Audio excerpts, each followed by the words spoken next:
go over to page 259 for me, please.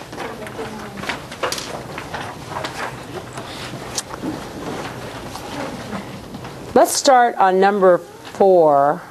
Well, no, let's start number 3. Let me remind you of something. If you hear gamete, how many homologs does a gamete have? Is it diploid or is it haploid? It's haploid. Haploid. So how many alleles is it going to have for everything? 1. Remember that for your test. If it says gamete, egg, sperm, gamete, it should only have 1 allele. If it's got more than 1 allele, something's very wrong. Okay? Then you got a change in chromosome number going on there and something's wrong. Remember that. All right? Okay. So let's go to number 4. And I'm going to run through these quickly. I'll tell you what. Michaela, would you be so kind as to read number 4 for us, please, ma'am? A pigment which is homozygous in the dominant axial flower allele is crossed with the female that is heterozygous in that allele. What are the possible genotypes and phenotypes along with their percentage chances for the offspring? Thank you, ma'am. And so we have a big A crossed with a big A, little a, because it's a homozygous dominant crossed with a heterozygous. So we do our cross, and I'm going to be bad and not write my Punnett square just for speed.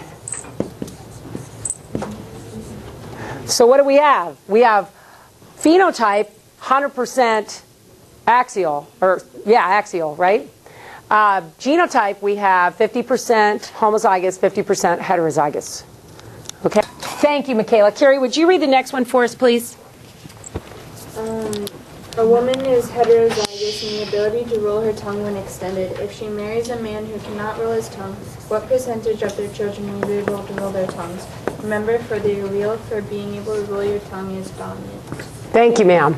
So here we have a man that can't roll crossed with a woman that's a heterozygous. So we're going to look at their kids.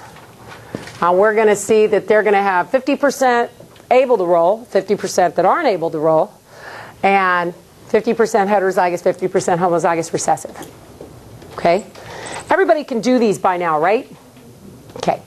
On number 6, when you look at this pedigree, and they're back to the guinea pigs with the black or the white coats, and he says, what's the genotype of the male parent here?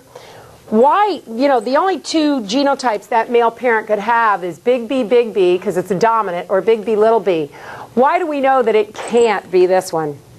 Yes? All of the guinea pigs would be black. Good. All the offspring would be black. So it has to be this one to be able to get something other than just black babies.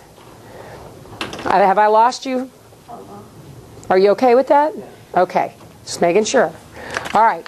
I know these genotypes can get iffy. And on number 7 on the next page, he says that, first off, we need to see which are dominant. Well, are the white or are the gray ones dominant? The white, because there's more of them. And so the white ones are without wings. So we're going to call them N, big N for no wings. Okay?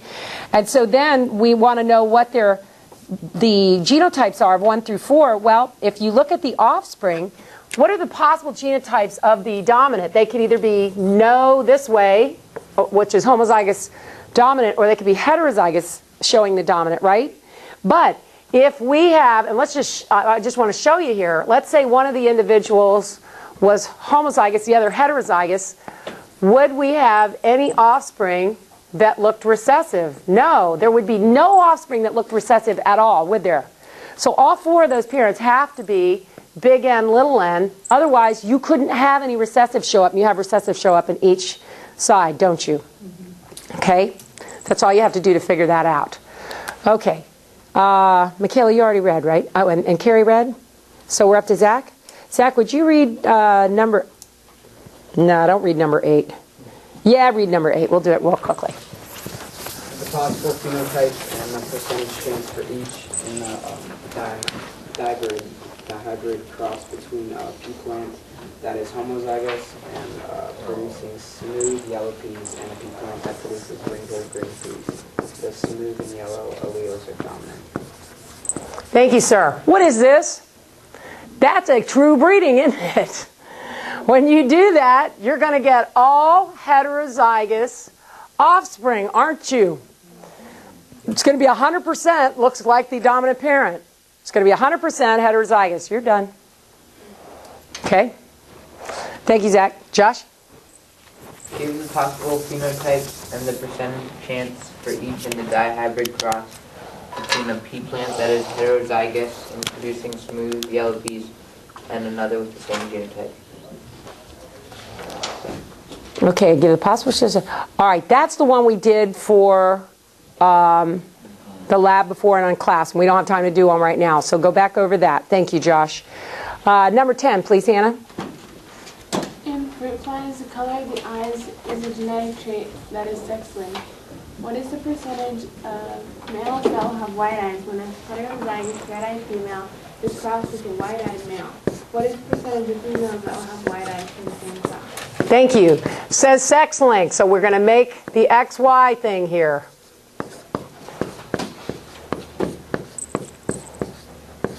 Okay, and then the question he asks is, what percentage of females have white eyes, and what percentage of the red-eyed females is crossed with a red-eyed male?